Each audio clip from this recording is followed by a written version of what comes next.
hello friends good morning आज हूँ मामू घर मोर सेकेंड डे तो सकाल उठिक ये आम छात उपर बुलूचु आउे आसी मोर ब्रेकफास्ट बरा आलुचप और ऑल टाइम फेवरेट ये जो चढ़ईटा को आपने देखुं यहाँ हूँ हल्दी बसंत चढ़ई और यहाँ मत बहुत भल लगे आ बहुत दिन पर चढ़ईटा को देखिली तापर आम बाहर जाइलु सब भाई भौणी मिसिकी प्रगला मंदिर नरसिंहपुर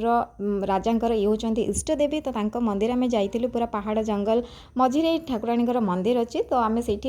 पहुँची गलु तो मंदिर भितर को आप एंट्री करूँ माँ दुर्गा विभिन्न रूपर दर्शन करेंगे आठी माँ दीटा मंदिर अच्छी गोटे नुआ मंदिर बना चलती बट माँ एबे भी पुराना मंदिर अच्छा आम माँ दर्शन पाई बहुत खुशी हेलु से फेरला बेलू बाटू आम जनक बाड़ी अमृतभंडा आउ फ्रेश फ्रेश बैगण भलरे नहीं आसिलु आ पहुँची गलु मामू घरे तो आज आमर अनुगुल फेरबार थिला तो समस्ते आमको बाय बाय करुँच बहुत दुख लगुला आसला बेलू